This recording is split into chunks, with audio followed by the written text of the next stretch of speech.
पांडे जी, आपको क्या कुछ 15 सदस्यीय टीम, मेन टीम में कुछ लूप लगते हैं, कुछ कमी लगती है?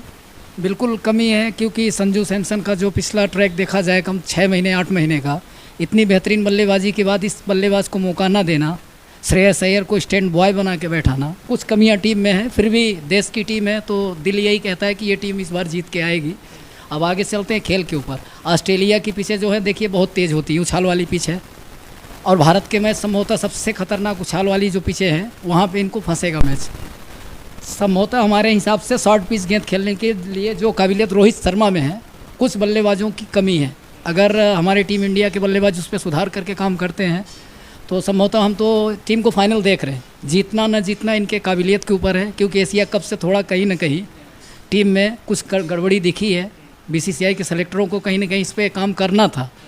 फिर भी चलिए आगे देखा जाता है कि क्या कंडीशन रहती है। लेकिन दो चीज़ मुझे बहुत खली, मोहम्मद सामी को 15 में ना रखना, श्रेयस अय्यर को भी ना रखना, ये चीज़ें कहीं ना कहीं दिमाग में डाउट पैदा कर रही है। संजू सैमसन बीसीसीआई के किस हिसाब से चलते हैं वो तो हमें नहीं पता, क्योंकि एक साल से जिस हिसाब से उस बल्लेबाज को नज़रअंदाज किया जा रहा है कि जो बल्लेबाज हर फॉर्मेट में संभवतः सबको पता है, उसने प्रूव किया है, फिर भी मौका नहीं मिला। वही काम दिनेश कार्तिक के साथ है, टीम में ले के गए हैं, अब दिनेश कार्तिक को मौका मिलता है कि सिर्फ ऋषभ पंत पे ही टीम अटकी रहती है, ये देखने वाली बात होगी।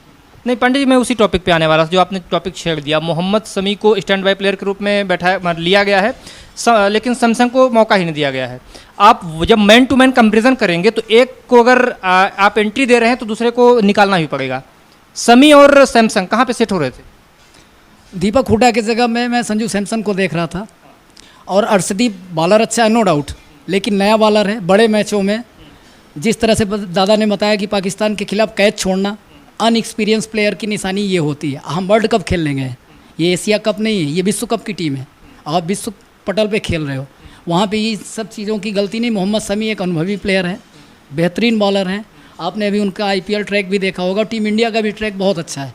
इस हिसाब से मैं कह रहा था दीपक हुड्डा ने अपने प्रतिभा के अनुसार मेरे हिसाब से काम नहीं कर पाया। दीपक हुड्डा की जगह पर संजू सैमसन, जैसा कि पांडे जी बोल रहे हैं, और अर्शदीप की जगह पर शमी, आप क्या कुछ बोल रहे हैं इसमें? मैं इनकी बात से बिल्कुल सहमत नहीं हूँ। दीपक हुड्डा एक अलग टाइप का प्लेयर है, संजू सैमसन अलग टाइप का। दीपक हुड्डा को बीसीसीआई ने इसलिए चयन किया है कि वो ऑलराउंडर है।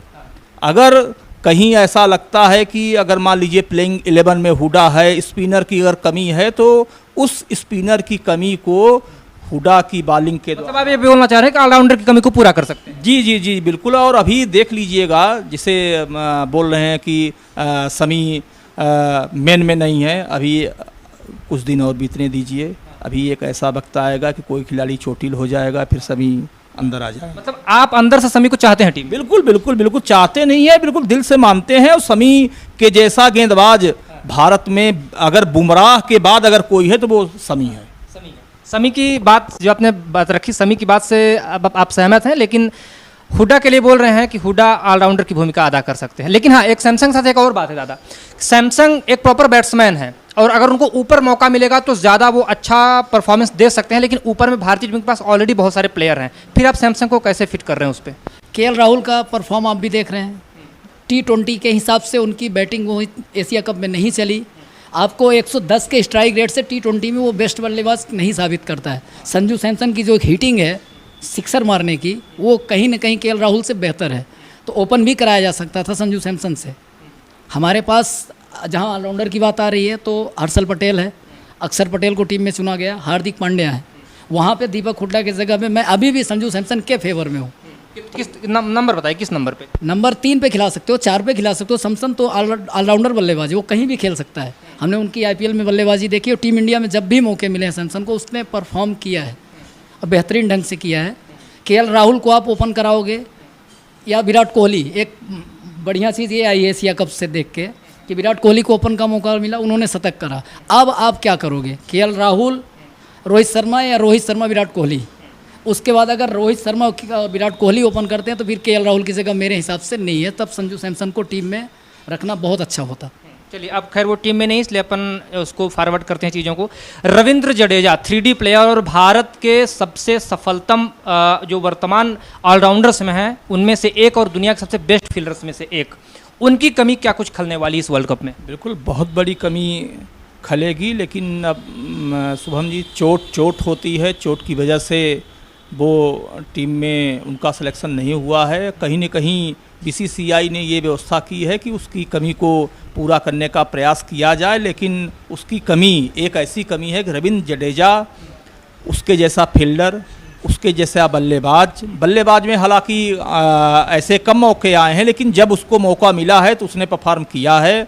बॉलर तो इतनी तेज़ी गत से वो ओवर पूरा करता है कि जिसे अब हालांकि ये भी नियम आ गया है, जिसे भी हम लोगों ने नया नियम देखा है एशिया कप में, कि अगर कोई भी टीम उस तय समय में अगर ओवर पूरा नहीं कर पाएगी तो फिर जैसे 4 या 5 फील्डर वाली समस्या भी आई थी। लेकिन रन रखना पड़ता है। और एक बात और शुभम जी, जडेजा की जो कमी है वो निश्चित रूप से कमी खलेगी, लेकिन जडेजा की जो कमी है वो हमारे हिसाब से, और आशा नहीं है, पूर्ण विश्वास भी है कि हार्दिक पांड्या पूरी करेंगे। बिल्कुल। हार्दिक पांड्या जडेजा कमी को पूरी करेंगे तो हार्दिक पांड्या का काम कौन करेगा? हर्षल पटेल, क्योंकि जडेजा देखिए आपने जैसा शुरू में कहा 3D प्लेयर, वो 3D नहीं है, 3 प्लेयरों का बना एक प्लेयर है। आप वर्ल्ड में सबसे बेस्ट फील्डर देख लो, वर्तमान समय में जडेजा से बेहतर फील्डर मैं नहीं मानता किसी को।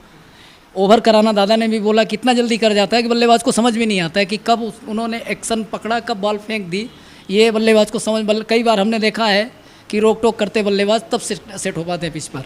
जडेजा की कमी तो देखिए वर्ल्ड कप में नहीं, कभी भी टीम इंडिया खेलती है अगर वो फिट है तो टीम 11 में उनका जगह तो देखिए बनता है। उसके बराबर प्लेयर मैं किसी को नहीं माना। हाँ, हार्दिक पांड्या से उम्मीद ये है कि अच्छा प्लेयर ये भी है, लेकिन लय उनकी किस हिसाब से रहती है ये देखना सबसे मेन जरूरी होगा। देखता हूँ जो छोटी भी टीमें होती है जैसे हांगकांग वगैरह, तो हार्दिक पांड्या का अगर ऑफ डे है तो 45-50 रन पिटा जाते हैं बॉलिंग में। ये तो देखिए क्रिकेट में होता रहता है, ब्रेटली भी मार खाया, शोएब अख्तर भी मार खाया, क्रिकेट में बुरे दिन आते हैं। मैं आपसे जानना क्या चाह रहा हूँ, जो भरोसा और जो डेप्थ जडेजा बॉलिंग में देते हैं, क्या वो हार्दिक बॉलिंग में दे पाते हैं? हार्दिक एक पेसर बॉलर है, पहले यही समझिएगा, और जडेजा एक स्पिनर बॉलर है। स्पिन बॉलरों के पास कुछ न कुछ देखिए ऊपर वाले ने खास रखा है कि बल्लेबाज को मारने के लिए जिगरा चाहिए, और पेसर को कोई भी बल्लेबाज आड़ा टेढ़ा शॉट मार के 4 या 6 में कन्वर्ट कर सकता है, लेकिन स्पिनर के साथ ऐसा नहीं होता। स्पिनर के साथ बड़ा जिगरे वाला बल्लेबाज ही हिटिंग कर सकता है।